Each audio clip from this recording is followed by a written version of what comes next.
Assalamu alaikum dear students, I am Anjum Shafiq, your biology teacher for grade 11, and today I am going to discuss the general organization of arthropods, as well as we will also discuss the economic importance of insects or arthropods.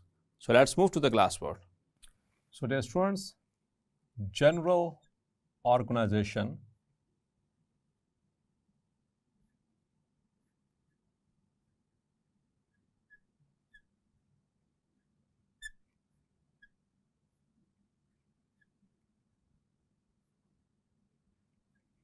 of arthropods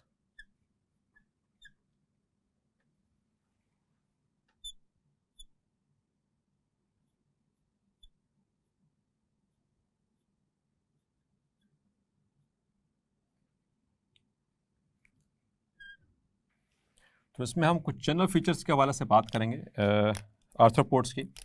it's a topic given after the classes. So number 1, the arthropods they are triploblastic coelomates.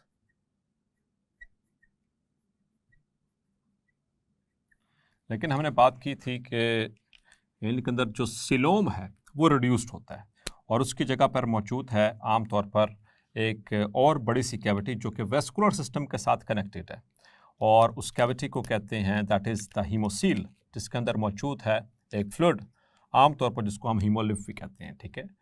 और number 2, they possess bilateral symmetry.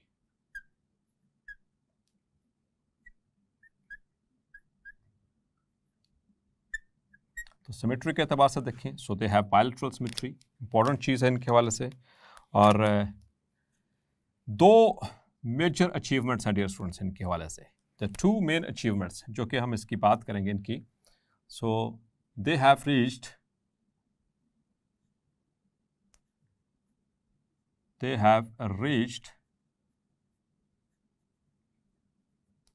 The peak, जो सबसे बड़ी चोटी है, यानी कि किस एतबार से, द पीक ऑफ ऑर्गेनाइजेशन इनकी बॉडी का systems,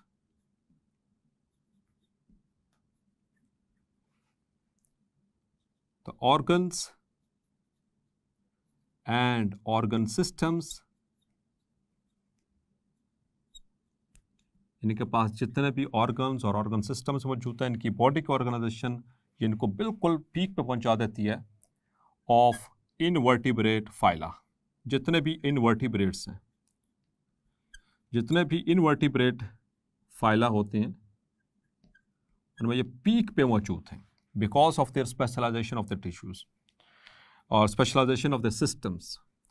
2 main achievements, 2 main achievements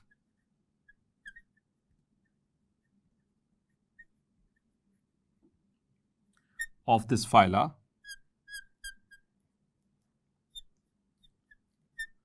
of this phylum are, 2 बड़ी मेन अचीवमेंट्स अल्लाह ताला ने इनको दी.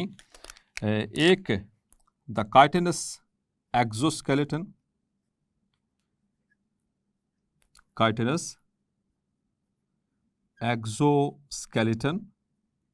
और दूसरा इनको दी लोकोमोशन. तो ये बहुत बड़ी अचीवमेंट्स थी. इसी के एतबार से ये बहुत मुख्तलिफ हो गए बाकी तमाम वर्टिब्रेट्स से भी, और बाकी तो इनके अंदर स्पेशलाइजेशन ऑफ टिश्यूज़ तो है ही, मतलब ऑर्गन्स हैं, ऑर्गन सिस्टम्स हैं, एवरीथिंग इज़ देयर. बट लेकिन ये 2 अचीवमेंट्स इनके लिए काफ़ी मददगार साबित होती हैं. जहाँ तक लोकोमोशन की बात करेंगे, सो दे कैन स्विम, ये तैरते हैं, हमने देखा. ठीक है. दे कैन फ्लाई, ये उड़ सकते हैं. They can walk, they can crawl, they can run, clear, etcetera. So that is about their locomotion. लेकिन जो असल चीज़ जो डिस्कस करने वाली है वो है इनका exoskeleton. So there exoskeleton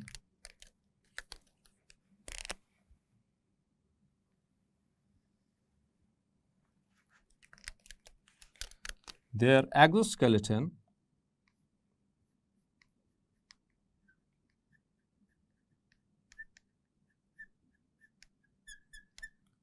is made up of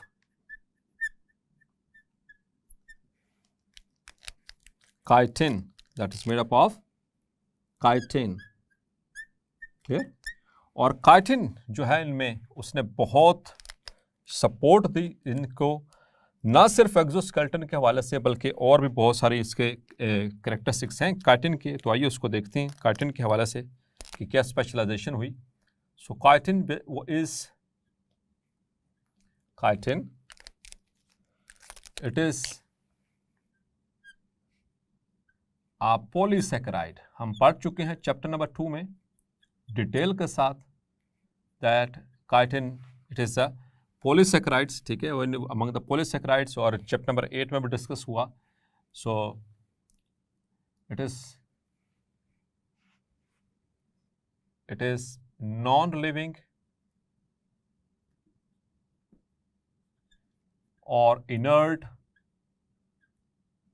ठीक है, नॉन रिएक्टिव होती है, और hard, it is hard in some arthropods, कुछ आर्थ्रोपोड्स में hard, and in some it is soft, कुछ के अंदर ये फिर नरम भी मौजूद है, डिपेंडिंग अपॉन देयर हैबिटेट और इनकी ज़रूरियात ज़िंदगी के तहत कि किस तरह से उन्होंने रहना है इनके, उसके अकॉर्डिंगली कुछ के अंदर हार्ड है, कुछ के अंदर सॉफ्ट है। अब ये काइटिन डियर स्टूडेंट्स क्या करती है, the chitin also provides bars and ridges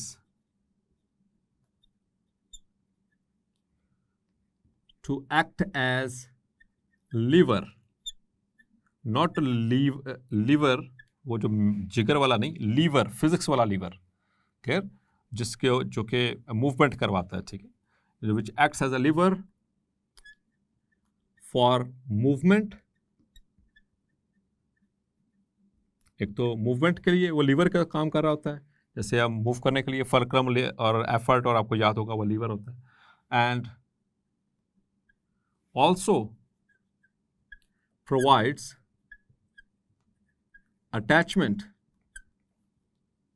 also provides attachment to the muscles, और मसल्स को ये अटैचमेंट भी प्रोवाइड करती है काइटिन। तो इतनी खासियत इनकी है, इसकी इंपॉर्टेंस है।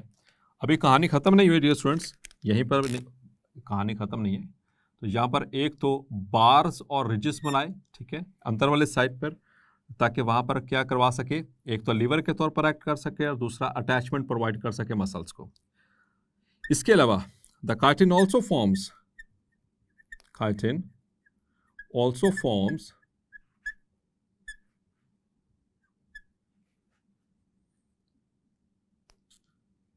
the compound eyes, जो कि इनके सेंसरी ऑर्गन है, ठीक है, compound eyes which are sensory organs, clear.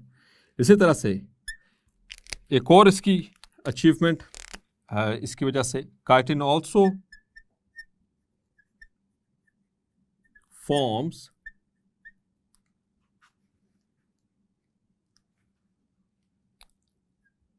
the lens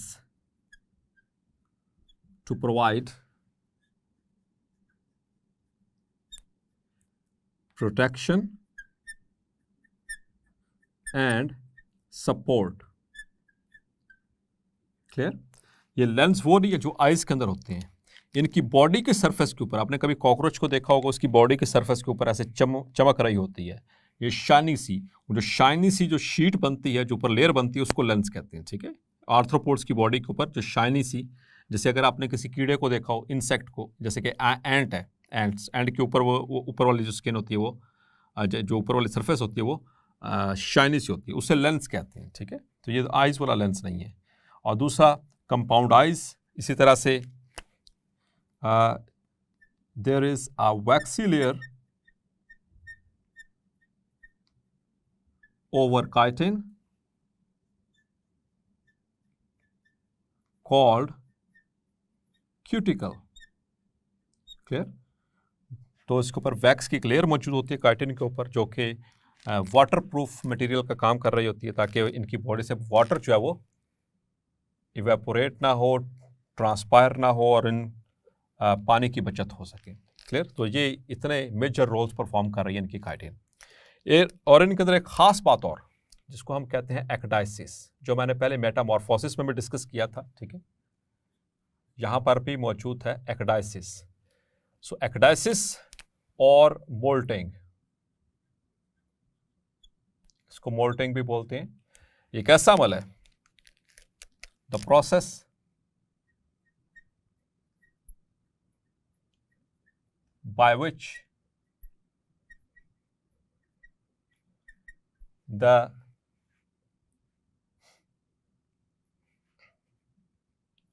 immature insects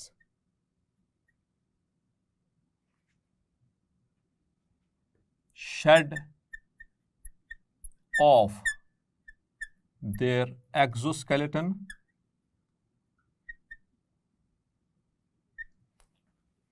to grow in size। तो आपको पता है जो एक्सोस्केलेटन है वो डेड है, और अगर किसी, जैसे कि मैंने मेटामॉर्फोसिस में भी इसका जिक्र किया था डिटेल के साथ, कि अब इनको अगर इंसेक्ट को ग्रो करना है तो पहले वाला एक्सोस्केलेटन उतारना पड़ेगा, और उसके नीचे फिर नया, उससे पहले से बड़ा एक्सोस्केलेटन बनाना पड़ेगा। अब उसके नीचे ये अपने साइज़ को इंक्रीज़ कर सकता है। जब तक वो पुराना है ये साइज़ में इंक्रीज़ नहीं करेगा। तो ये जो पीरियोडिक शेडिंग होती है उस एक्सोस्केलेटन की, उसे कहते हैं एक्डाइसिस, या उसे कहते हैं मोल्टिंग। और आपको बताया था कि that is under the hormonal control and nervous control. एक हार्मोन है खास तौर पर, that is called as ecdysone, जो कि इसको कंट्रोल कर रहा होता है। और this is under the control of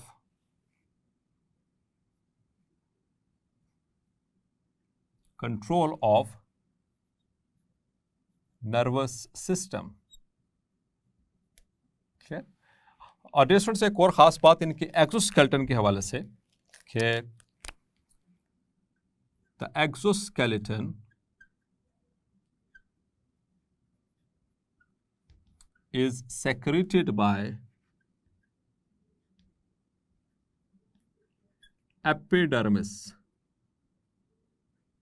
इसके एक्सोस्केलेटन के बिल्कुल नीचे एक लेयर होती है, उसे एपिडर्मिस कहते हैं, वही सिक्रेट करता है एक्सोस्केलेटन को। ठीक है। ये काफ़ी, मैं बताया कि most of them they possess hard exoskeleton.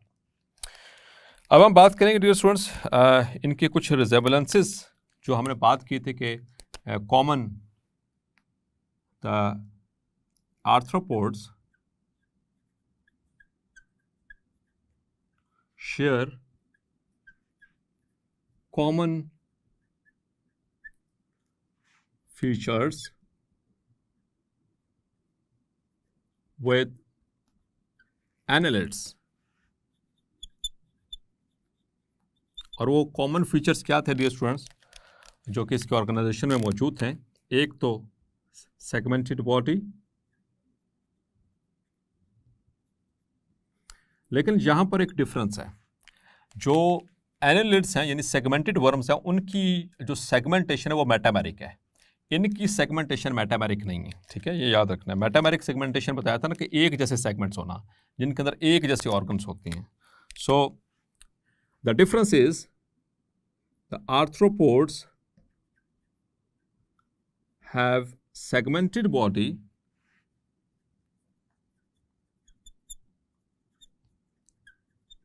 but is not metameric or metamerically segmented। पहली बात तो ये होगी, पहला डिफरेंस आ गया।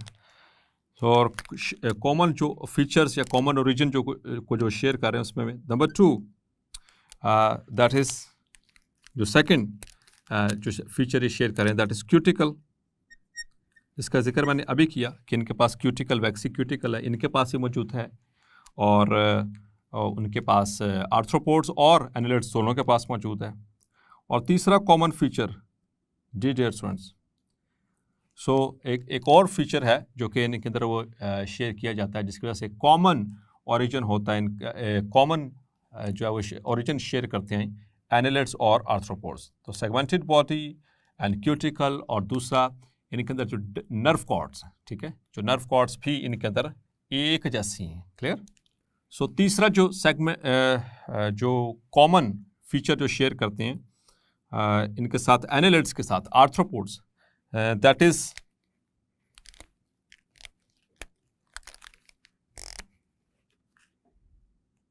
the appendages। और अपेंडेज का मैंने आपको बताया था कि अपेंडेज किसी भी ऐसे प्रोजेक्टिंग स्ट्रक्चर को कहते हैं जो कि मेन ट्रंक से निकल रहा हो। जैसे ये हमारी मेन बॉडी है, ये मेन ट्रंक है, तो इसमें से ये आर्म्स निकल रहे हैं, लेग्स निकल रही हैं, इनका खास फंक्शन है। जब projecting part from the main trunk, उनको कहते हैं अपेंडेजेस। तो अपेंडेजेस इनके पास भी हैं, इनके पास में, लेकिन फ़र्क है। यहाँ पे क्या फ़र्क आ रहा है? जो आर्थ्रोपोड्स हैं, the arthropods have jointed appendages. Clear, ये फ़र्क आ गया। जबकि उनके पास जॉइंटेड अपेंडेजेस नहीं है, सादा अपेंडेजेस हैं, ठीक है। और बाकी क्यूटिकल एक जैसी है। सेगमेंटेशन की भी बात हो गई कि वो जो वेरिएशन आ रही है उसकी, लेकिन चूंकि कॉमन फीचर्स हैं तो इस वजह से they share the common features with annelids. इस वजह से इनको कॉमन एंसेस्टर्स इन दोनों के कहा जाता है कि इन दोनों के जो एंसेस्टर्स हैं वो कॉमन हो सकते हैं अकॉर्डिंग टू एवोल्यूशनरी कॉन्सेप्ट। अब डियर स्टूडेंट्स, कुछ ऐसे जो इंसेक्ट्स यानी आर्थ्रोपोड्स हैं जो नुकसानदेह हैं, कुछ ऐसे हैं जो कि फ़ायदेमंद हैं। यानी इकोनॉमिकली देखा जाए तो कुछ फ़ायदा पहुंचा रहे हैं, ख़ास तौर पर इंसेक्ट्स की बात करेंगे। और कुछ ऐसे भी हैं जो कि नुकसान भी पहुंचा रहे हैं। सो उनको भी हम देखेंगे इसी टॉपिक के अंदर। So now the economic importance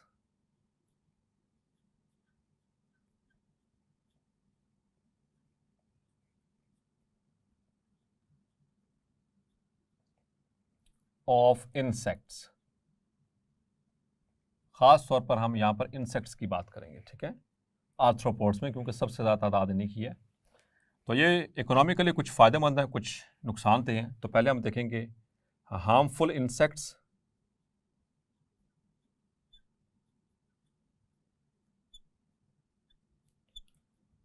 harmful insects जो नुकसान पहुंचाते हैं डियर स्टूडेंट्स, तो उनकी तादाद काफ़ी ज़्यादा है। उनमें से चंद एक हम डिस्कस करने लगे हैं। जैसे कि नंबर 1 दैट इज़ मॉस्किटो, मच्छर। तो मॉस्किटोज़ में मुख्तलिफ़ तरह के मॉस्किटो मुख्तलिफ़ तरह की बीमारियाँ कॉज कर रहे हैं। जैसे कि हम पढ़ चुके हैं पहले में, द फीमेल इनोफिलीज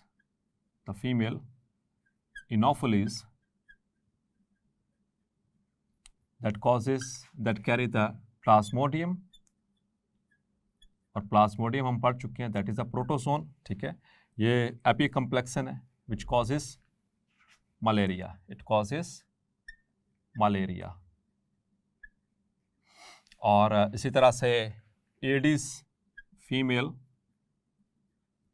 एडिस एजिप्टी और एजिप्टाई, और it has a virus, the dengue virus, which causes a dengue fever। Clear? So ये नुकसान थे। इसी तरह से another example is there, जो कि हार्मफुल हैं, नुकसान थे। उसमें एक फ्लाई हमने पढ़ी थी, याद आपको, चैप्टर नंबर 7 के अंदर, टीसी फ्लाई।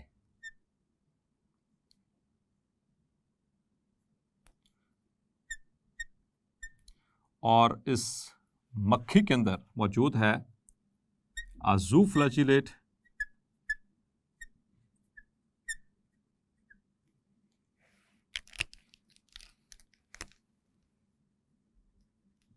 और वो ज़ूफ्लैजिलेट कौन सा है? ट्राइपैनोसोमा।